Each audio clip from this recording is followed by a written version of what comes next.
Now, Texas Tech, they had a really good first season under head coach Joey McGuire. They went 8-5. This was their best season since 2013. They beat Texas and Oklahoma for the first time in program history. They ended last season on a 4-game win streak. They beat the brakes off Ole Miss in their bowl game. They had their highest ranked recruiting class since 2011.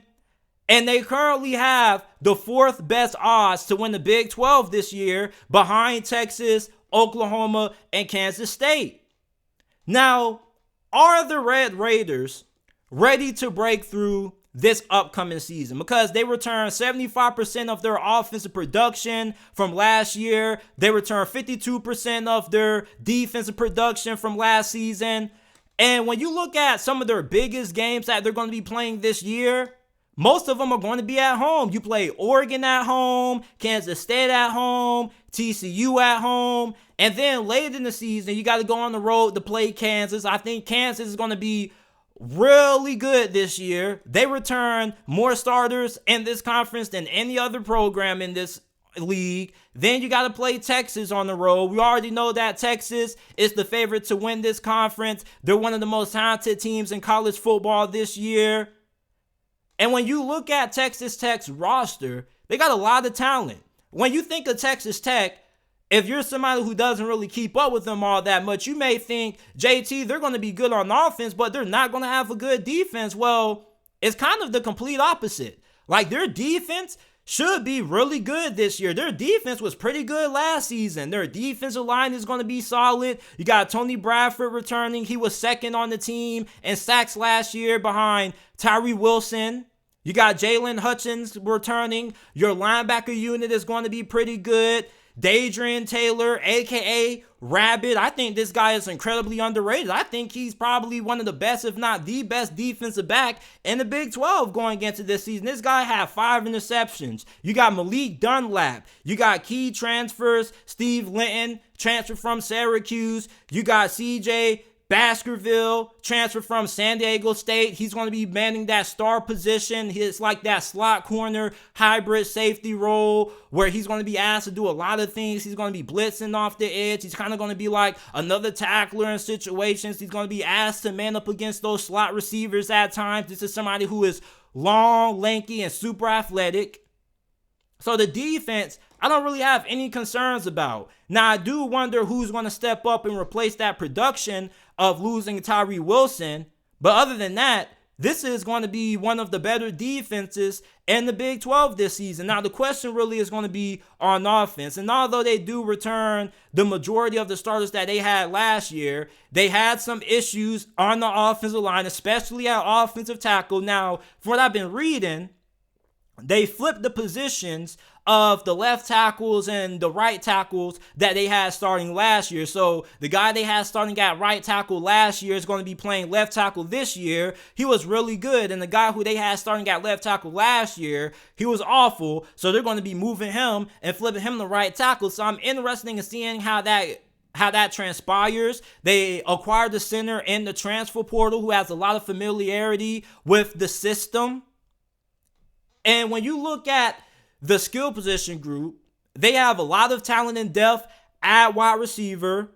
They have some issues when it comes to speed. A lot of people are saying that their receiving core is more based off having big physical receivers, more possession type wide receivers. They weren't really explosive when it came to generating big plays in the passing game or in the run game. But they did acquire a transfer from Austin Peay and Dre McCray, who was one of the fastest receivers in the transfer portal. So you're going to have that aspect of your offense improve. You're now going to have a wide receiver that's going to be able to stretch the field and give you those explosive plays that you're looking for. You're going to have somebody who you can throw a screen pass to or a bubble screen to, and he can turn it into 20, maybe 30 yards. You're going to have somebody who's going to be able to stretch the field and give you those big 40, 50-yard vertical passing plays down the field with Tyler Shuck returning at quarterback, and this guy has a really big arm. And then you got Jared Bradley, who was in his freshman season last year. He was one of the best freshman wide receivers in college football last year. So this receiving core returns a lot of production. They got a lot of depth. You find some speed with Dre McCray, transfer from Austin P. The run game, I don't really know if they're going to be airing the football out a lot. I don't know if they're going to put a little bit more emphasis on trying to get the run game going, because the run game kind of has similar issues that the passing game had, with the fact that they weren't able to generate a lot of explosive plays in the run game. You got Taj Brooks, who returns. Now, he's a pretty good back, but he doesn't really have that second gear that people are looking for. But I think for the most part, even though this team doesn't have a lot of speed, they have a lot of size, they have a lot of physicality. And when you look at the Big 12, this isn't a conference that has, great defensive backs that translates well to the NFL. So I think that Texas Tech, the fact that they don't have a lot of speed may be a little bit overblown. I don't really think you got to have guys running 4-3 and 4-4 all up and down your roster. I think the fact that they got Dre McCray out of the transfer portal is going to be able to address that issue. And I think that Jared Bradley is going to be in for a big season. Taj Brooks, yeah, he's not the most explosive back, but the guy is super consistent. He was averaging over 4 yards per carry last year behind a really porous offensive line. And Tyler Shuck, this is somebody who has a lot of potential to be a high draft pick in the NFL if he's able to stay healthy. He was 5-0 as a starter last season when he was healthy.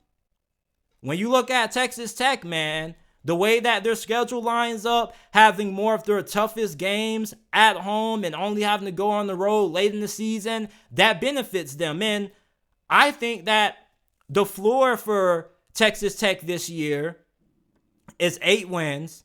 And their ceiling probably could be 10. Now, maybe you can say 11, but I think 11 is kind of pushing it. But I think the floor is 8 wins. The ceiling is 10, maybe 11. Now, if I had to give you guys a record prediction right now, I probably would say they win 9 games. Maybe they go 10-2 maybe.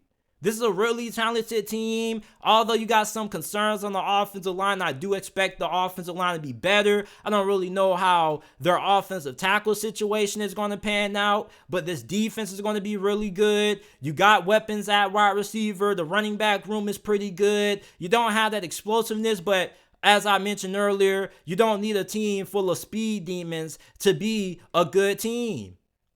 And what really got me motivated to make this segment about Texas Tech is the fact that I was scrolling on Instagram a couple of days ago, and on my Explorer page, I had On3, who was giving out their early New Year's Six bowl game projections, and they had Texas Tech in the Cotton Bowl squaring off against Alabama, which means that they think that Texas Tech could potentially win the Big 12 over Texas. And for the first time in a while, Texas Tech actually is going into this season with legitimate expectations. They're probably going to end up starting out in the top 25. They're going to have a really big game earlier in the season against Oregon, which I think most definitely is a winnable game, even though Oregon, in a lot of people's eyes, are probably going to be a dark horse college football playoff contender. But outside of that Oregon game, I mean, you playing Kansas State, TCU, you're playing some of your best competition at home. I think Texas Tech, man, this may be the year that they possibly break through. You got Texas and Oklahoma, who after this season, they're about to depart for the SEC. So if you're looking for a program that could potentially take this conference by the throat, it could be the Red Raiders with their head coach, Joey McGuire. They're recruiting at a pretty good level. I've seen them in a couple of 5- and 4-star recruits. Top 5s. It's a 5-star receiver. I can't think of his name right now, but I think he has Texas Tech in his top 3 or his top 5. Like, this program has a lot of momentum right now, and it's well deserved. They won 4 straight games last year. They beat the brakes off Ole Miss, which a lot of people didn't really see that one coming. If you're looking for a team that could kind of be a sleeper team that people are overlooking and kind of looking under the radar, it could be Texas Tech. I think they're in a prime position not only to have a good season, but also to be the team that ends up being the top dog in the new Big 12 once Texas and OU leave. And I believe that if they end up having a good season this year, their recruiting most definitely is going to pick up. They had the 27th ranked recruiting class last year.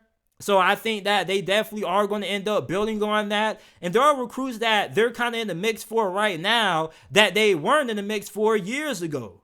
So that goes to show you that a lot of recruits are taking notice of what's transpiring at Texas Tech, and I'm pretty sure they got a pretty good alumni base. This is a Texas-based school. You already know that those pockets run fat up there in the state of Texas. It just seems like they don't run out of money. Like, SMU is spending bread. SM freaking U. What does SMU stand for? Southern Methodist University? They spending money. They getting active in the transfer portal. So if Texas ends up having a 9-10 win season, this is going to be a program that a lot of people are going to be having their eyes on going into 2024. And there's already a good amount of people who have their eyes on Texas Tech going into this year. But if they could end up winning 9-10 games, that could really get the ball rolling.